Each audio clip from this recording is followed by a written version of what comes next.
സുവിശേഷം കാരുണ്യമായി പ്രഘോഷിക്കുന്ന ജീവിതങ്ങൾ, നൊമ്പരപ്പെടുന്ന അനേകർക്ക് സാന്ത്വനമേകുന്നവർ, കാരുണ്യ പ്രവൃത്തികളിലൂടെ ജീവിതം സുവിശേഷമാക്കുന്നവർ, അതെ, ഇവരാണ് തണൽ മരങ്ങൾ. ഇത് എറണാകുളം ജില്ലയിലെ തോപ്പുംപടി നസ്രത്ത് മേഖലയിൽ ജീവകാരുണ്യ പ്രവർത്തനങ്ങൾ ചെയ്യുന്ന തയങ്ങനാട്ട് കൊളംബസ് ഡിസൂസ. തെരുവോരങ്ങളിൽ ഭക്ഷണം നൽകിയും അഗതി മന്ദിരങ്ങളിൽ പ്രേക്ഷിത ശുശ്രൂഷ നിർവഹിച്ചും ഇദ്ദേഹം ഈ മേഖലയിൽ അനേകർക്ക് സുവിശേഷ ദീപമാകുന്നു. കർത്താവിന്റെ കാരുണ്യം തിരിച്ചറിഞ്ഞ നാൾ മുതൽ ഇന്നോളം തുടരുന്ന ഈ പ്രേക്ഷിത മേഖലയെക്കുറിച്ചും ദൈവത്തിന്റെ അനന്തകാരുണ്യത്തിന്റെ വഴിനടത്തലുകളും കൊളംബസ് ഡിസൂസ നമ്മോട് പങ്കുവയ്ക്കുന്നു. കൊളംബസ് ഇദ്ദേഹത്തെ തന്നെ ഒന്ന് പരിചയപ്പെടുത്താമോ? എൻ്റെ വീട് എറണാകുളം ജില്ലയിൽ തോപ്പുംപടി എന്ന സ്ഥലത്ത് നസ്രത്ത് മിൽമ ജംഗ്ഷൻ്റെ അടുത്താണ്. എൻ്റെ തയ്യലാണ് എൻ്റെ ജോലി. എൻ്റെ വീട്ടിൽ അച്ഛൻ ഉണ്ട്. അച്ഛൻ മരിച്ചുപോയി. അമ്മയും ഭാര്യയും മക്കളുമുണ്ട്. ഭാര്യയുടെ പേര് ജൂലി ഡിസോസ, മകളുടെ പേര് കാരൽ, മകളുടെ പേര് ഡാരൽ ഡിസോസ. തയ്യൽക്കട വീട്ടിൽ തന്നെയാണ്? തയ്യൽ വീട്ടിൽ തന്നെയാണ് ഇപ്പോൾ. ഏതൊരു വ്യക്തിയുടെയും ജീവിതത്തിലെ സാധാരണഗതിയിൽ ക്രിസ്തുവിനെ കണ്ടുമുട്ടുന്നതിന് മുൻപും പിൻപും എന്ന് പറയും, ഒരു BC ഒരു AD എന്നൊക്കെ പറയും. അതുപോലെ കൊളംബസിൻ്റെ ജീവിതത്തിൽ യേശു ക്രിസ്തുവിനെ കണ്ടുമുട്ടുന്നതിന് മുമ്പുള്ള ജീവിതത്തെക്കുറിച്ചൊന്ന് വിശദീകരിക്കാമോ? എൻ്റെ ബാല്യകാലം എന്ന് പറഞ്ഞാൽ എനിക്ക് പഠിക്കാനുള്ള കഴിവൊന്നും ഉണ്ടായില്ല. ഞാൻ കാരണം 4ാം ക്ലാസ് വരെ പഠിച്ചുള്ളൂ. 4 വർഷം തോക്കി പിന്നെ അത് നിർത്തിയിട്ട് ഞാൻ പിന്നെ തയ്യൽ പഠിക്കാൻ പോയി. തയ്യൽ പഠിച്ച് ഇതായി കഴിഞ്ഞപ്പോൾ ഞാൻ ഗൾഫിലേക്ക് പോവുകയാണ് ചെയ്തത്. എത്രാമത്തെ വയസ്സിൽ പോയി ഗൾഫിൽ പോയത്? ഇപ്പോൾ 20 വർഷം 20 വയസ്സായപ്പോഴാണ് ഗൾഫിൽ പോകാനുള്ള ചാൻസ് കിട്ടി. അന്യം വിസ അയച്ചു വന്നു. അങ്ങനെ പോകേണ്ടേ വന്നു. അങ്ങനെ അവിടെ കുറേ നാൾ സൗദിയിലായിരുന്നു. അവിടെ എന്താ ജോലി? അവിടെ തയ്യലായിരുന്നു. അപ്പോൾ അവിടെ ചെന്നിട്ടും കൂട്ടുകെട്ടും ഇങ്ങനെ മദ്യത്തിൻ്റെ എല്ലാം അടിമയായി. പിന്നെ അതിൻ്റെ കൂട്ടുകെട്ടിൽ വലിയ ജോലിയൊന്നുമില്ലാത്ത സ്ഥലമായിരുന്നു. അപ്പോൾ അവിടെ ഈശോനൊന്നും തിരിച്ചറിഞ്ഞിട്ടില്ല അന്നേരം. അങ്ങനെ ശാലോൺ TV കാണാൻ പറ്റി എൻ്റെ ഇടയിൽ. അതായത് പാവപ്പെട്ടവരെ ഇങ്ങനെ കുളിപ്പിക്കണതും പിശാചക്കാരെ രക്ഷിക്കണതും ഇങ്ങനെയുള്ള ഓരോ സീൻ കാണിക്കണ ഒരു കഥ പറയുന്നതൊക്കെ വന്നപ്പോഴാണ് എൻ്റെ മനസ്സിലത് പറഞ്ഞത്. അല്ല, അതിനിടയ്ക്ക് അവിടെ ഇങ്ങനെ ജോലിയൊന്നും ഇല്ലാതെ ഇങ്ങനെ വെള്ളമടിച്ചെന്നൊക്കെ പറഞ്ഞില്ലേ? അതെ അതെ. അവിടെ ആകുമ്പോൾ കാശ് വേണ്ടേ? അതിന് കാശ് ചെറിയൊരു ജോലിയൊക്കെ ചെയ്യും. എന്തെങ്കിലും തയ്യലാണെങ്കിൽ നമുക്ക് ചെറിയൊരു പണി കിട്ടും. അതൊക്കെ ചെയ്ത് ഇങ്ങനെ മദ്യം അങ്ങനെ എത്തിക്കും. സൗദി അറേബ്യയെ കുറിച്ച് പറയുന്നത് അവിടെ മദ്യവർജനമാണെന്നൊക്കെ പറയും. കൂട്ടുകാർ വഴി എന്തെങ്കിലുമൊക്കെ സഹായങ്ങൾ കിട്ടുന്നതാണ്. കൂട്ടുകാർ കമ്പനി കൂടുമ്പോൾ അവർ മേടിച്ചു തരും. അങ്ങനെ ചീട്ടുകളിയും മദ്യപാനം ഇങ്ങനെയൊക്കെ ഉണ്ടായിരുന്നു. അപ്പം അത് ശാലോൺ TV കണ്ടപ്പോൾ അതിലൊരു വചനം നമ്മളേക്ക് വന്ന പിന്നെ അത് നിർത്തി. എന്താ വചനം വന്നത്? നിന്നെ പോലെ നിന്റെ അയൽക്കാരനെ സ്നേഹിക്കണം എന്ന് പറഞ്ഞിട്ട് പിന്നെ ഒരാ വചനം. അതെങ്ങനെ തോന്നി? എന്നിട്ട് അത് കണ്ടപ്പോൾ ഇങ്ങനെ ഒരു ആശയമായിട്ട് വെച്ചാൽ എൻ്റെ ഈശോ ഇങ്ങനെ ഒരു കാര്യങ്ങൾ പറയണം എന്നുള്ള ഒരു ഇത് വന്നപ്പോൾ ഈശോ നേരിട്ട് പറയണ പോലെ എനിക്ക് തോന്നി. അപ്പോൾ ഞാൻ വിചാരിച്ചു എന്നാൽ ഇതൊന്ന് ചീട്ടുകളിയും വെള്ളോടിയൊക്കെ നിർത്തണം എന്നുള്ള ഒരു മനസ്സിൽ വന്ന് അങ്ങനെ ശാലോൺ TV അധികം കാണാൻ തുടങ്ങി. ശാലോൺ TV ഞാൻ തയ്യൽ കടയിൽ തന്നെ വെച്ചിട്ട് അത് കാണാനുള്ള ഒരു ഇത്. പക്ഷേ സൗദിയിൽ ഇങ്ങനെയുള്ള ചാനലൊന്നും വെക്കാൻ അനുവദിക്കുന്നില്ലെന്നാണ് ഞാൻ കേട്ടിരിക്കുന്നത്. അതെ, വെക്കാൻ പാടില്ല. ഞാൻ എൻ്റെ ധൈര്യത്തിന് എൻ്റെ തല പോയാലും കുഴപ്പമില്ല, എനിക്ക് ശാലോൺ കാണണം. ശാലോൺ കണ്ടു എനിക്ക് ഭയങ്കര ഇൻട്രസ്റ്റ് വന്ന് കാണാനും. ഇപ്പോൾ ശാലോണിൽ ചില പ്രോഗ്രാം കട്ടാകുമ്പോഴത്തെ ഞാൻ അവിടെ നാട്ടിൽ വിളിച്ച് പോയിക്കും എന്താണ് കട്ടാ. അപ്പോൾ എനിക്കറിയാൻ പാടില്ല കേബിളുടെ കംപ്ലൈൻ്റ് ആണെന്ന്. അപ്പോൾ അവർ പറഞ്ഞ സുഹൃത്ത് അതെന്തെങ്കിലും ഇതിൽ കണ്ടാൽ പോരെ, ലാപ്ടോപ്പിൽ കണ്ടാൽ പോരെ എന്നൊക്കെ. ഇവിടെ ഇൻ്റർനെറ്റ് ഒന്നും ഇല്ലാത്ത സ്ഥലമാണ്, മരുഭൂമിയാണ്. പിന്നെ ഒരു ഇത് കിട്ടി ഡിഷ് വെച്ച് കാണുകയാണ്. അതുകൊണ്ടാണ് ചോദിച്ചതെന്ന് പറഞ്ഞു. അപ്പോൾ ശാലോൺ TV കണ്ടുകൊണ്ട് എനിക്ക് എല്ലാവരും ഇൻട്രസ്റ്റ് വരാൻ തുടങ്ങി. ഇത് കാണുമ്പോഴേ ഈ കാണുന്ന ആ സംഭവങ്ങളാണോ അതോ ആ സംഭവങ്ങൾ, അതായത് പാവപ്പെട്ടവരെ ഇങ്ങനെ കുളിപ്പിക്കണതും പിശാചക്കാരെ രക്ഷിക്കണതും ഇങ്ങനെയുള്ള ഓരോ സീൻ കാണിക്കണ ഒരു കഥ പറയുന്നതൊക്കെ വന്നപ്പോഴാണ് എൻ്റെ മനസ്സിലത് പറഞ്ഞു. അപ്പോൾ അത് അങ്ങനെ അത് നാട്ടിൽ ചെന്നിട്ട് ചെയ്യണമെന്നുള്ളൊരു ആശ എനിക്കുണ്ടായിരുന്നു. അപ്പോൾ അവിടെ ജോലി കളയാൻ തീരുമാനിച്ചു? ജോലി കളയാൻ തീരുമാനിച്ചു. അവിടെ ഒരു ഇതാക്കാത്ത പ്രശ്നം വന്നു. അപ്പോൾ ഇങ്ങനെ സൗദി അറേബ്യയിൽ ആൾക്കാരെ കയറ്റിക്കൊണ്ട ഒരു ഇത് വന്നപ്പോൾ എന്നെ പോലീസ് പിടിച്ച് 2 മാസം ജയിലിൽ കിടന്ന് അങ്ങനെ അവിടെ നിന്ന് വരണ്ടേ വന്നു. ഹൃദയമാകുന്ന വയലിൽ വീണ് ഫലം ചൂടുന്ന വചനം. തിരുവചന സ്പർശനം ലഭിച്ച് ഗൾഫിൽ നിന്നും മടങ്ങിയെത്തിയ ഇദ്ദേഹം ഇതാ തന്റെ വിളി തിരിച്ചറിഞ്ഞ് കർത്താവിന്റെ സ്നേഹം കാരുണ്യമായി പ്രഘോഷിക്കുന്ന ഈ പ്രേക്ഷിത ശുശ്രൂഷ ഏറ്റെടുക്കുന്നു. തെരുവിൽ ഭക്ഷണമേകിയും അഗതികളെ പരിപാലിച്ചും തന്നാലാവും വിധം ഇദ്ദേഹം തന്റെ മേഖലയിൽ കർത്താവിന്റെ സ്നേഹം പകർന്നു നൽകുന്നു. വാസ്തവത്തിൽ 2 മാസത്തെ ജയിൽവാസം എന്ന് പറയുമ്പോഴേ സൗദിയിലൊക്കെ ഞങ്ങൾ മനസ്സിലാക്കിയിരിക്കുന്ന അവിടെയൊക്കെ ഭയങ്കര പ്രയാസമായിരിക്കുന്നതാണ്. പലരും ഇങ്ങനെ പീഡിപ്പിക്കപ്പെടുന്നതായിട്ടൊക്കെ പറഞ്ഞു കേട്ടിട്ടുണ്ട്. ഇദ്ദേഹത്തിന് അങ്ങനെയൊന്നും അനുഭവപ്പെട്ടില്ല. എനിക്ക് അങ്ങനെയൊന്നും ഉണ്ടായില്ല. കാരണം നമ്മൾ എപ്പോഴും ശാലോൺ TV കണ്ടുകൊണ്ട് പിന്നെ പ്രാർത്ഥനയാണ്. അപ്പോൾ എപ്പോഴും ഈശോനെ സ്തുതിച്ചും കൊണ്ടിരിക്കുകയാണ്. അപ്പോൾ മരുഭൂമിയിൽ കൂടി നടന്നു പോകുമ്പോഴും ഞാൻ സ്തുതിച്ചു. ഇത്രയും കിലോമീറ്റർ നടക്കണം, വണ്ടിയില്ല. അപ്പോൾ ആരും കൈ കാണിച്ച് നിർത്തിയില്ലെങ്കിൽ കയറ്റിയില്ല ഇങ്ങനെയുള്ളൊരു ഇതിലാണല്ലോ. അപ്പോൾ ആ നടക്കണം ഞാൻ യേശുവിനെ സ്തുതിച്ചാണ്. അത് ജയിലിൽ വന്നപ്പോൾ അത് അവിടെ സ്വസ്ഥമായിട്ട് ദിവസം അവിടെ ഒന്ന് അങ്ങനെ യേശുവിനെ സ്തുതിക്കാനും ഉള്ള ഒരു ഇത് കിട്ടി. മറ്റുള്ളവരുടെ കാര്യത്തിൽ ഇടപെടലൊന്നും പോയില്ല. അവരവിടെ തല്ലുപിടിക്കണം പല പരിപാടിയെല്ലാം ഉണ്ട് ഇതിനകത്ത്.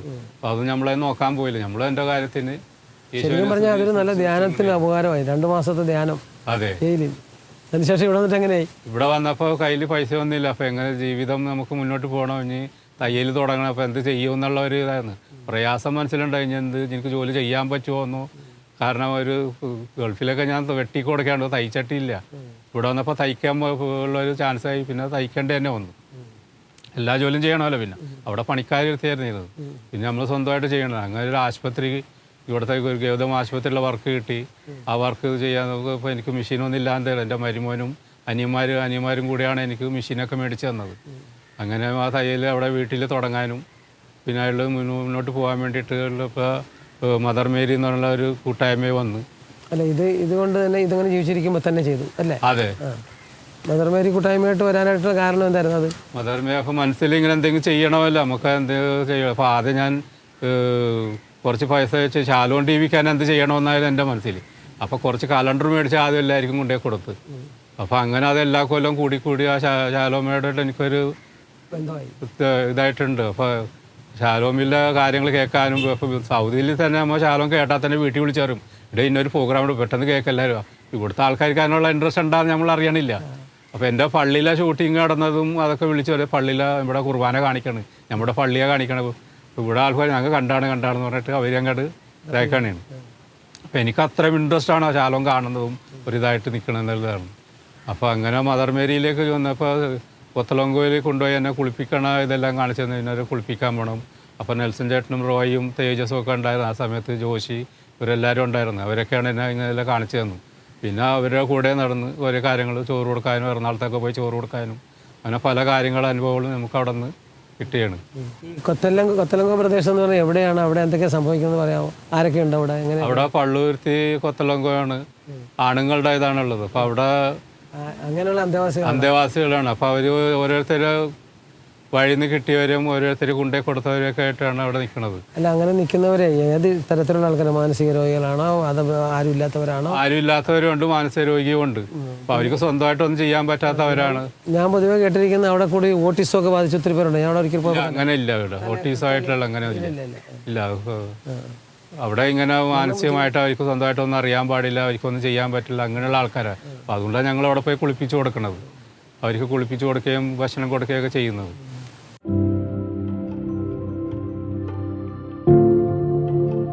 പള്ളുരുത്തി കൊത്തലങ്കോ അഗതി മന്ദിരമടക്കം വിവിധ സ്ഥലങ്ങളിൽ അനേകം രോഗികൾക്കിടയിൽ ഇദ്ദേഹം ശുശ്രൂഷ ചെയ്യുന്നു. കർത്താവിന്റെ സുവിശേഷം ഈ മക്കൾക്ക് തന്റെ ജീവിതം കൊണ്ട് പകർന്നു നൽകുന്നു. തെരുവിൽ നിന്നും ലഭിക്കുന്ന മക്കളെ കുളിപ്പിച്ച് വൃത്തിയുള്ളവരാക്കി ഇവരുടെ കൂട്ടായ്മ അഗതി മന്ദിരങ്ങളിൽ എത്തിക്കുന്നു. അങ്ങനെ സുവിശേഷത്തിന്റെ ജീവിക്കുന്ന സാക്ഷികളായി ഇവർ അനേകർക്ക് കാരുണ്യമേകുന്നു. ആ തെരുവ് ശുശ്രൂഷ ഇന്ന് ഈ പരുവത്തിൽ ഇപ്പോഴത്തെ അവസ്ഥയിൽ എത്തിയത് എങ്ങനെയെന്ന് പറയാമോ? ഇപ്പോൾ മദർ മേരിയിലെ കൂട്ടായ്മയിൽ നമുക്ക് പോൾ ബ്രദർ ഉണ്ട്. നമുക്ക് ഞങ്ങളെ പ്രേയറിന് വിളിക്കാനും ഞങ്ങൾക്ക് വേണ്ടി ചെയ്യുന്നതാണ് പോൾ ബ്രദർ. അപ്പോൾ പോൾ ഇങ്ങനെ പറഞ്ഞു നിന്നൊരു വണ്ടിയിൽ ഇന്ന സാധനങ്ങൾ കൊണ്ടുപോകണം, കുളിപ്പിക്കാൻ കൊണ്ടുപോകുന്ന സ്ഥലങ്ങളെല്ലാം കാണിച്ചു തന്നിട്ട് പുള്ളിയാണ് ഇതെല്ലാം ചെയ്തു തന്നേക്കെ. കൂടെ ഉണ്ട ആൾക്കാരെല്ലാവരും. അപ്പോൾ അങ്ങനെ ഇതിൻ്റെ കൂടെ വെച്ച് ചെയ്യുന്നപ്പോൾ അവർക്കൊന്നും നേരെ ഇല്ലാണ്ടായിപ്പോയി കുറച്ച് കഴിഞ്ഞപ്പോൾ. പിന്നെ എല്ലാം ഞാൻ തന്നെ ഒറ്റയ്ക്ക് ചെയ്യാൻ തുടങ്ങി. അപ്പോൾ അങ്ങനെ ഞാൻ തന്നെയാണ് ഇപ്പോൾ എല്ലാം ചെയ്യുന്നത്. അപ്പോൾ അവരൊക്കെ ഇടയ്ക്ക് എന്തെങ്കിലും സഹായിക്കാൻ വരുമെങ്കിലും എൻ്റെ ഇടയ്ക്ക് ഇതെല്ലാം ഞാനാണ് കൂടുതൽ ചെയ്യണത്. അപ്പോൾ ഓരോ സ്ഥലങ്ങളും ഇപ്പോൾ പുഷ്പിച്ച് വെച്ചിട്ട് അവിടെയാണ് ഏറ്റവും കൂടുതൽ ചോറ് കിട്ടണതും പൊതിച്ചോറ് കിട്ടണതും ഇങ്ങനെ ഓരോ ഏരിയകളൊക്കെ ഉണ്ട്. അപ്പോൾ അവിടെ നിന്ന് കൂട്ടി ഇപ്പോൾ ജസ്റ്റിൻ്റെ കടയിൽ നിന്നാണെങ്കിൽ അവിടെ നിന്ന് നമുക്ക് മുണ്ടമ്പയിൽ ജസ്റ്റിൻ്റെ കടയിലാണ് ഏറ്റവും കൂടുതൽ ചോറ് പൊതിച്ചോറൊക്കെ വയ്ക്കുക. അപ്പോൾ അവിടെ നിന്ന് എടുക്കും. ഇതെല്ലാം കൂടി ഒരുമിച്ചിട്ടിട്ടാണ് പല സ്ഥലത്തായിട്ട് നമ്മൾ കൊടുക്കുന്നത്. കൊണ്ടുപോകാനുള്ള വണ്ടി ഉണ്ടോ സ്വന്തം? വണ്ടി ആ ഓട്ടോറിക്ഷയിലാണ് ഇതെല്ലാം കൊണ്ടുപോകുന്നത്. ആ സ്വന്തമല്ല, കൂടെ ഒരു ബ്രദർ അതിനുണ്ട്. അപ്പം അങ്ങനെ പുള്ളിയാണ് കൊണ്ടുപോണത്. അപ്പോൾ എൻ്റെ സ്കൂട്ടറിലാണ് ഇതെല്ലാം ഞാൻ കളക്ട് ചെയ്യണൊക്കെ. സ്കൂട്ടറിൽ കളക്ട് ചെയ്ത് ഒരു സ്ഥലത്ത് കൊണ്ട് ഇവിടെ നിന്ന് എല്ലാം വണ്ടിയിൽ പല സ്ഥലത്തും കൊണ്ടേ കൊടുക്കാനുള്ള കൊടുക്കും. ഇതിൻ്റെ ഇടയിൽ ഇപ്പോൾ ഏതെങ്കിലും വീട്ടിൽ നമുക്ക് ഷേവ് ചെയ്ത് കൊടുക്കണം, ആരെങ്കിലും കുളിപ്പിക്കാനുണ്ടോ, അല്ലെങ്കിൽ ആരെങ്കിലും വസ്ത്രം വേണം, അല്ലെങ്കിൽ പൊതിച്ചോറ് അവർക്ക് വേണം, ഇങ്ങനെ അവരെന്തെങ്കിലുമൊക്കെ ആവശ്യപ്പെടുന്നത് കൊണ്ട്. അപ്പോൾ ഒരു ചേച്ചി ഇതേ എലി കട്ടിൽമേ കിടക്കണം, അവർക്ക് എണിക്കാനും പറ്റുള്ള കൈയൊക്കെ കെട്ടിയിരിക്കുകയാണ്, ഒന്നും ചെയ്യാൻ പറ്റും. അപ്പോൾ മോളാണ് എന്തെങ്കിലുമൊക്കെ ചെയ്ത് കൊടുക്കണം, ആരും പോലും ഇല്ല. മോളുടെയും ഭർത്താവ് വിട്ടിടുമ്പോൾ അവർക്ക് വരുമാനം ഇല്ലാത്തതാണ്. അപ്പോൾ ഇവർ എപ്പോഴും കരച്ചിലാണ്, എലി വന്ന് കടിച്ച് ചോറൊക്കെ അവിടെ ഇവിടെ കിടന്നിട്ട് കാലിലൊക്കെ എലി കടിക്കുകയാണ് എപ്പോഴും. എലി വന്ന് കടിക്കുക. അങ്ങനെ ഒരു എലിപ്പെട്ടി വേണമെന്ന് പറഞ്ഞിട്ട് എലിപ്പെട്ടി കൊണ്ടുവന്നിട്ട് അവർ ഇന്ന് 20 എലിനെ പിടിച്ചു. ആ കടി ഉപദ്രവിച്ചേ. അപ്പം അങ്ങനെയുള്ള സഹായങ്ങളെല്ലാം ആർക്കെങ്കിലും ചെയ്ത് കൊടുക്കാനും കുളിപ്പിക്കാനും അല്ലെങ്കിൽ വസ്ത്രം വേണമെന്ന് പറയുമ്പോൾ ഇങ്ങനെയുള്ള ചെയ്ത് കൊടുക്കാനൊക്കെ കൂടെ പോകും. പക്ഷെ ആ വീട്ടുകാർക്കൊക്കെ ഇപ്പം നമ്മളെല്ലാം വളരെ ആശ്വാസവും സന്തോഷമായിരിക്കും അല്ലേ? ഇത് ഈ പ്രവർത്തനത്തിനിടയിൽ ഓർമ്മയിൽ തങ്ങി നിൽക്കുന്ന ഏതെങ്കിലും പ്രത്യേകം മറക്കാൻ പറ്റാത്ത വല്ല അനുഭവങ്ങൾ? അവർ എപ്പോഴും നമ്മൾ അനുഗ്രഹിക്കണം. അവർക്ക് കിട്ടാത്ത ഇപ്പം അരി, 5 കിലോ അരി ഇങ്ങനെ കൊത്തലങ്ങന്ന് അരി തരും. അത് അരി എല്ലാവർക്കും കൊണ്ടേ കൊടുക്കും. അപ്പോൾ ഈ അരി എല്ലാ വീടുകളും കൊണ്ടേ കൊടുക്കുമ്പോൾ അവർക്ക് കിട്ടുന്ന സന്തോഷം അവർ നമുക്ക് വേണ്ടി പ്രാർത്ഥിക്കുകയാണ് ചെയ്യണത്. ഞാൻ ചോദിച്ചത് തെരുവിലെ ഭക്ഷണം കൊടുക്കാൻ പോയല്ലേ? അപ്പൊ ആ അനുഭവത്തിൽ വേറെ വല്ല ഭക്ഷണം കിട്ടാതെ വിഷമിച്ചവരല്ലോ? ഇപ്പൊ ഞാൻ പൊതിച്ചോറും കൊണ്ട് നടക്കണ വഴിക്ക് ഇപ്പൊ ഒരു സഹോദരൻ ഇങ്ങനെ ഈശോയെ ഞങ്ങൾക്ക് ചോറ് കിട്ടിയില്ലല്ലോ പറഞ്ഞ് നിൽക്കുമ്പോഴായിരിക്കും ഞാൻ ഈ ചോറും കൊണ്ട് ചെല്ലണത്. അപ്പൊ അവരുടെ ആ മനോഭാവം ഈശോനെ നന്ദി നമ്മളെ കെട്ടിപ്പിടിക്കണം വന്നിട്ട് ചോറ് ഈശോനോട് ഞാൻ പ്രാർത്ഥിച്ച് അപ്പത്തിന് ചോറ് വന്നല്ല. അങ്ങനെയുള്ള ഒരുപാട് അനുഭവങ്ങളുണ്ടല്ലേ? അതെ അതെ. തെരുവിലലയുന്ന അനേകർക്ക് ഇവർ കാരുണ്യത്തിന്റെ മുഖമാകുന്നു. ഇവരോടൊപ്പം ഈ പ്രദേശത്തെ അനേകം നല്ലവരായ വ്യക്തികളും ഈ ഉദ്യമത്തിൽ പങ്കുചേരുന്നു. ദൈവരാജ്യത്തിലെ ഈ ശുശ്രൂഷയെ ഏറെ ബഹുമാനത്തോടെ ഇവർ ഏറ്റെടുക്കുന്നു.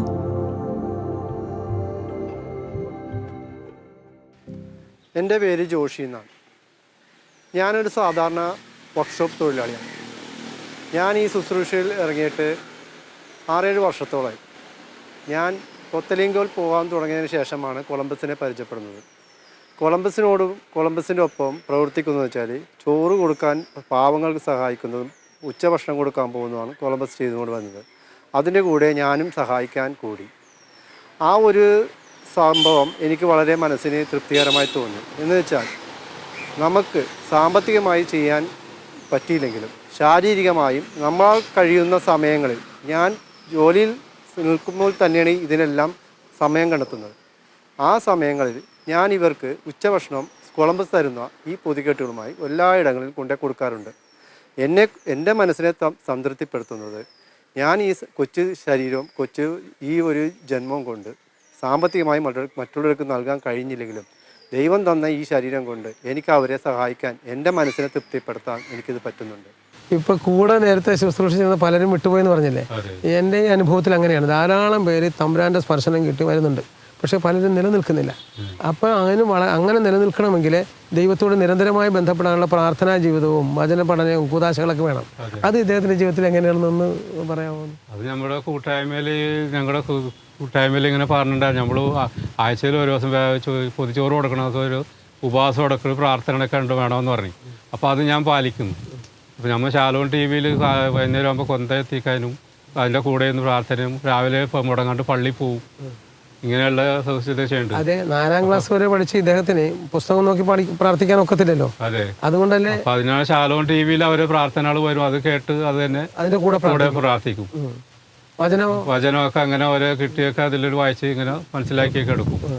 പിന്നെ കുർബാനയ്ക്ക് എല്ലാ ദിവസവും കുറുമുടങ്ങാണ്ട് കുർബാനക്ക് പോകും.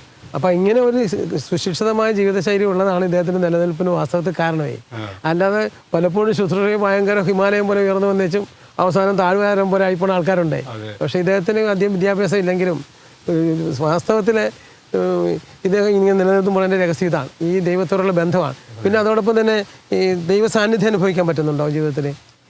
തീർച്ചയായിട്ടും. അതിൽ ദൈവസാന്നിധ്യത്തിൽ നമ്മൾ ഓരോ കാര്യങ്ങൾ ചെയ്തു കൊടുക്കുമ്പോൾ അവർ അതിന് വേണ്ടിയിട്ട് നമുക്ക് വേണ്ടി പ്രാർത്ഥിക്കണതും അല്ല, കർത്താവിനോട് ചോദിക്കുക, കർത്താവ് പറയുക ചെയ്യുന്ന കർത്താവ് നമ്മളോട് വചനം കേൾക്കുന്ന നമ്മളോട് നമ്മളോട് സംസാരിക്കണമല്ല. കർത്താവ് രാവിലെ പള്ളിയിൽ പോകുന്നത് അച്ഛൻ ഇടയ്ക്ക് ഒരു വായിക്കുന്ന വചനം തന്നെ നമ്മളോട് സംസാരിക്കണതാണ്. അത് നമ്മൾ ദിവസം നമ്മളത് ഹൃദയത്തിൽ അത് വെക്കുകയാണ്. ഇന്ന് ദൈവം പറയുന്ന കാര്യമാണ്. അപ്പോൾ എന്നാ പോലെ നമുക്ക് വചനങ്ങൾ കേട്ടറിവിയും മനസ്സിലാക്കിയൊക്കെ ഉള്ളതാണ് കിട്ടല്ലോ. എനിക്ക് പഠിച്ചിട്ട് കിട്ടിയതല്ല ഇതൊന്നും.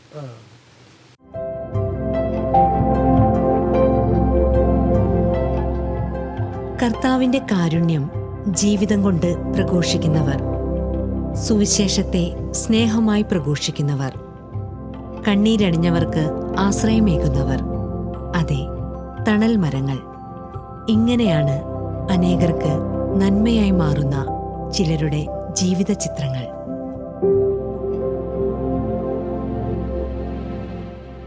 പ്രിയപ്പെട്ടവരെ, കൊളംബസിൻ്റെ ജീവിതത്തിലൂടെ നമ്മൾ നടന്നു നീങ്ങിയ യേശുവിൻ്റെ പരിമളമായി തീർന്ന കൊളംബസിനെയും കുറിച്ചാണ് നമ്മളിതുവരെ കണ്ടത്.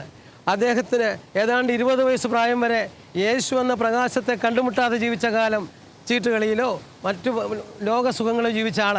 എന്നാൽ ഒരേ ഒരു വചനം ഹൃദയത്തിൽ സ്പർശിച്ചപ്പോൾ ആ വചനം ഒരു മനുഷ്യനെ എങ്ങനെ മാറ്റും, വാസ്തവത്തിൽ കർത്താവിൻ്റെ വചനം മനുഷ്യഹൃദയങ്ങളെ എത്രമാത്രം വിപുലമാക്കുമെന്നുള്ളത് നമ്മളിപ്പോൾ ഈ ഇദ്ദേഹത്തോടെ കണ്ടു.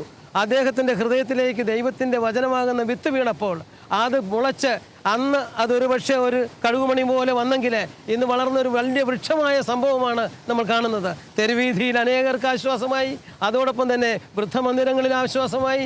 അദ്ദേഹം നടക്കുന്ന വഴികളിലൊക്കെയും ക്രിസ്തുവിൻ്റെ പരിമളം പരത്തിക്കൊണ്ടു പോകുന്ന കാഴ്ചയാണ് നമ്മൾ കേട്ടതും കണ്ടതും. അതോടൊപ്പം തന്നെ പ്രിയമുള്ളവരെ, യേശു ക്രിസ്തുവിൽ ആര് കടന്നു വരുന്നുവോ അവിടുന്ന് മുൻകൂർ നിശ്ചയിച്ച സൽപ്രവൃത്തികൾക്കായി യേശു ക്രിസ്തുവിൽ തിരഞ്ഞെടുത്തവനാണ് താനെന്ന് ഏവർക്കും മനസ്സിലാകുന്ന രീതിയിൽ പ്രകാശിതമാകുമെന്ന് ഇദ്ദേഹത്തിൻ്റെ ജീവിതം നമ്മളോട് പറയുകയാണ്. അതുകൊണ്ട് ഇനിയും നമുക്ക് ഇതുപോലുള്ള അനേകം വ്യക്തികളെ കണ്ടുമുട്ടാം.